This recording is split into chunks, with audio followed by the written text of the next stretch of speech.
Finalmente nós tivemos a estreia da série Loki no Disney Plus nessa quarta-feira, dia 9 de junho. O primeiro episódio foi sensacional. Você já assistiu? Essa série, de apenas 6 episódios, vai contar o que aconteceu com o Loki depois dele ter conseguido escapar dos Vingadores levando o Tesseract.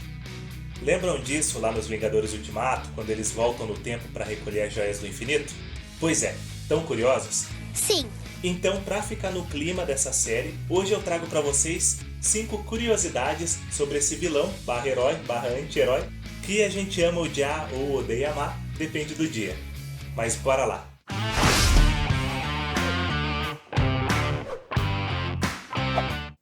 Número 1. Origem nos quadrinhos. Como vocês sabem, esses personagens da Marvel relacionados ao núcleo do Thor não foram inventados por Stan Lee. A grande maioria já existia na mitologia nórdica. Eles foram adaptados por Stan e seus colegas para os quadrinhos, mantendo ali algumas características e, é claro, alterando outras que não cairiam muito bem, digamos assim, para o formato das HQs. Como, por exemplo, o fato do Loki, certa vez, ter se transformado numa égua e engravidado de um cavalo, dando à luz posteriormente a um outro cavalo cheio de patas que ele deu de presente para Odin. Acho que dava realmente para deixar isso bem de fora das HQs, concorda? É verdade. Mas a personalidade trapaceira, mentirosa, inteligente e estratégica do Loki foi mantida. Até mesmo a sua característica de ser enganador e egoísta, e ainda assim acabar ajudando de alguma forma os deuses. E no caso dos quadrinhos, os nossos heróis. O Loki apareceu pela primeira vez em 1949, na revista Timely Comics. Mas ele teve uma participação realmente importante no seu retorno em Jornada para o Mistério, edição 85, de outubro de 1962, que foi a primeira revista a retratar o reino de Asgard. Essa revista ficou tão famosa que recentemente um exemplar foi leiloado por mais de $30 mil. Número 2. Loki tramou a própria adoção. Ué, como assim? Você deve estar se perguntando. Mas é isso mesmo que você ouviu. Se você assistiu o filme Thor, deve ter visto que Loki era filho de Laufey, o rei dos gigantes do gelo, que foi assassinado em batalha por Odin. O filme mostra que Odin encontrou Loki ainda bebê, logo após ter matado seu pai, e o levou para Asgard, onde criou o garoto como se fosse seu próprio filho.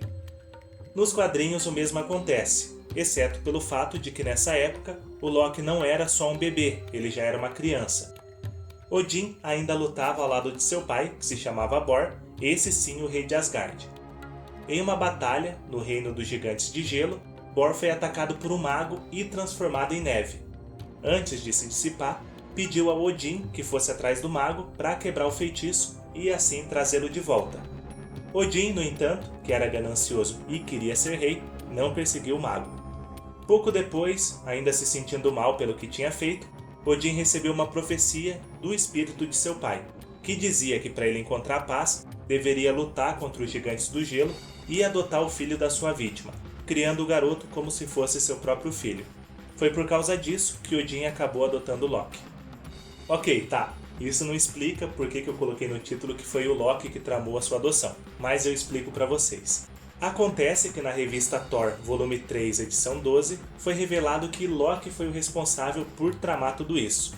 Com a ajuda de Hela, a deusa da morte, Loki voltou ao passado, e foi ele o mago que transformou Bor em neve. Logo depois, se aproveitando da culpa que Odin sentia, ele assumiu a forma do espírito de Bor e profetizou ao rei que ele deveria adotar o filho da sua próxima vítima. E foi assim que Loki tramou a sua própria adoção. Não é à toa que o cara é o deus da mentira e da trapaça. Número 3. Loki é o verdadeiro pai de Hela. Na curiosidade anterior, eu citei Hela, a deusa da morte.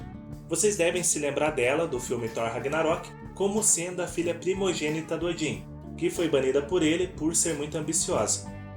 Mas na verdade, de acordo com a mitologia nórdica, Hela é filha, adivinhem de quem? Bom, claro que vocês já sabem porque eu coloquei no título, né? Ela é filha do Loki, que teve não somente ela, mas também outros 2 filhos, um lobo e uma serpente. Na mitologia, como parte do corpo de Hela era de uma linda mulher e a outra parte de um corpo terrível em decomposição, Odin não queria que ela convivesse em Asgard com ele e os outros deuses. Por esse motivo, ele deu a ela o título de deusa da morte e a mandou para o submundo para tomar conta dos mortos. Já nos quadrinhos, apesar de algumas discordâncias sobre a sua real origem, ela também já apareceu retratada como filha do Loki, como nesse trecho de uma revista que vocês estão vendo aí, onde Hela e Loki se tratam como pai e filha. É claro que nos quadrinhos a gente tem aí várias linhas temporais, vários universos diferentes, o que faz com que alguns entendam a história por outro ângulo. Fato é que definitivamente ela não é a filha do Odin, como mostrado no CM.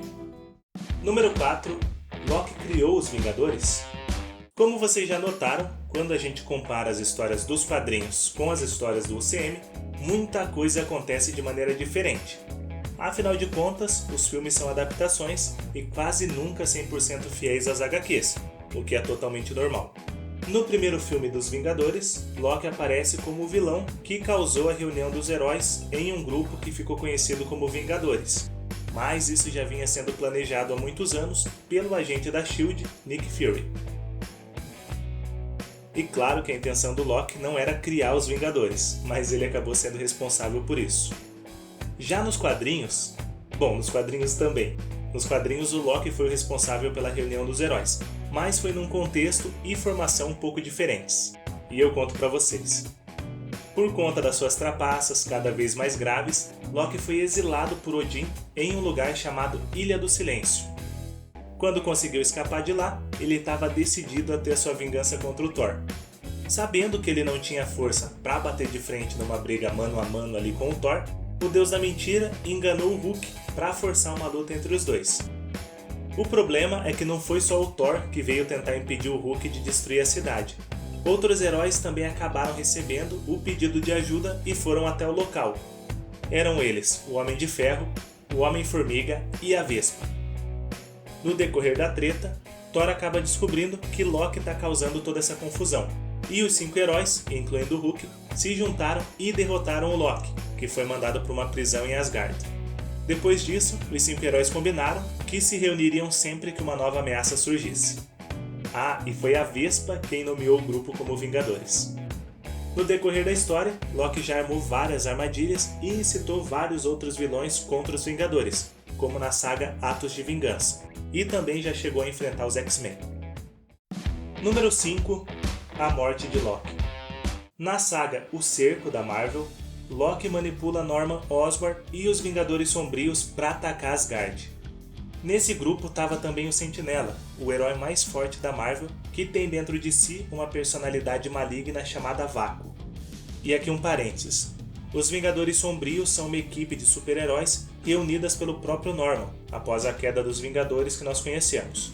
Mas para entrar nesse detalhe eu precisaria de um vídeo inteiro, então fica para uma próxima. Mas enfim, como sempre, o objetivo do Loki é destruir o seu irmão Thor, porque ele tem uma fixação, e depois de várias trapaças, Loki consegue que os heróis sombrios invadam e ataquem Asgard. Os Vingadores originais, reunidos pelo Capitão América, vão para Asgard para tentar ajudar o Thor. Durante a luta, a personalidade maligna do Sentinela vem à tona, e com isso os Vingadores estão sendo derrotados e Asgard destruída. Vendo tudo isso, Loki acaba se arrependendo do que fez e tenta ajudar os Vingadores, dando a eles poder usando as Pedras de Norm de Asgard. E assim eles conseguem começar a virar a luta contra o Vácuo. Mas quando ele se dá conta do que está acontecendo e quem está dando poder para os Vingadores, Vácuo desintegra o Loki e assim o Deus da Mentira é morto. Posteriormente, Loki retorna à vida encarnado em um adolescente, um acordo que ele tinha feito com a Hela e Mephisto. A gente sabe que no fim, dificilmente uma morte representa o fim de um personagem nos quadrinhos, né pessoal? Ainda bem. Ah, e uma curiosidade bônus para vocês. Loki também criou um vilão chamado Homem Absorvente. É isso mesmo que vocês ouviram. Dá para acreditar no nome desses? Nas suas muitas tentativas de destruir o Thor, Loki acaba criando um vilão chamado Homem Absorvente. E a sua primeira aparição foi na revista Jornada para o Mistério, edição 114. A verdadeira identidade do Homem Absorvente é Carl Krill, que é um criminoso condenado e ex-boxeador profissional que estava preso por assalto quando foi escolhido por Loki, que deu a ele o poder de absorver as propriedades físicas de qualquer coisa que entre em contato com ele, esperando que assim ele seria capaz de derrotar o Thor. Apesar de perder a batalha, o Homem Absorvente continuou enfrentando em outras oportunidades o próprio Deus do Trovão, o Hulk, Homem-Aranha e outros heróis. E aí, qual dessas curiosidades mais te surpreendeu? Me conta aí nos comentários. Ah, e me conta também se você já assistiu o primeiro episódio da série Loki e me diz o que você achou dele. Espero que tenham gostado das curiosidades de hoje. Não esquece de dar aí aquele joinha, que ajuda muito o canal. E claro, se você puder dar aquela força compartilhando o vídeo com outros fãs da Marvel, eu agradeço muito. Por hoje é isso, até a próxima, falou!